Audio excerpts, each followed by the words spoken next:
Thank you. We're going to have 2 more questions. If you are approached by a special interest group to support something that is so against the interest of your constituents in your district, what will you do? That's kind of a gift question. So we'll start with Mr. Chang. I would look at what this is best for the California or not, number 1. Number 2 is my constituent. And this will be the best for our constituent. If it's bad for California, I will vote no. But if there's some difference in between, then I have to talk to my constituent and work it out, explain to them why in the long run.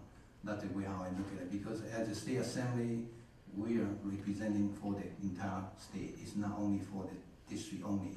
So, but if there's a conflict in between, it's not any special interest group. As I said earlier, any resident can propose any rule, any law that they feel will be best for the district or for California.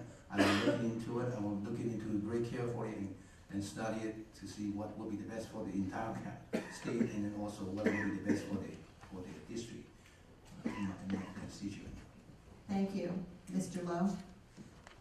Well, the simple answer is that to vote your conscience, and obviously if you truly believe that it's a bad piece of legislation, you would vote accordingly. The community college instructor of political science and American government wants me to say that there are 2 forms of governance as it relates to elected officials. One is as acting as a delegate, which is that we will vote according and delegated responsibility based upon how the majority of your district wants you to vote. The other is that voting in terms of a trustee, which is that you vote for us based upon the information that you're presented and entrust in us the opportunity that we'll make the right decision based on the information that we have in front of us. That's why it's very important to have public forums like this to hold us accountable, which is why I've always made myself accessible, and which is why I provided my cell phone number in the voter guide pamphlet, which is 408-839-6496. Feel free to text me, Facebook me, voice message me, email me, whatever you want to do. We're accessible, and that's what I think is very important. Thank you. Number 2. Mr. Page? What's the question again? I think it was, if a special interest approached you, what would you vote, in the interest of the special interest or the state or your district? Well, the special interest group approached you, and it was really counterproductive to the interests that are expressed by your constituency. How would you respond to that? Well, the first thing, anytime anybody comes to you, they're a special interest. They're not the majority. They're not everybody. We don't all think exactly the same.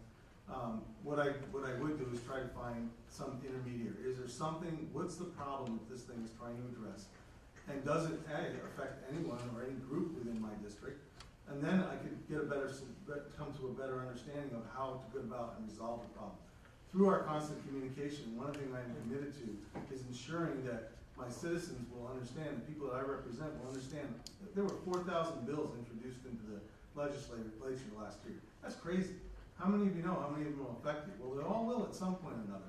And I'm committed to make sure that we break that down and we have an understanding at a local level so that we can, when approached by a special interest, understand where that fits, where it doesn't fit, and we can do the right thing. But I'd probably look at my district first, and then I'd work to a total solution for the state. Thank you.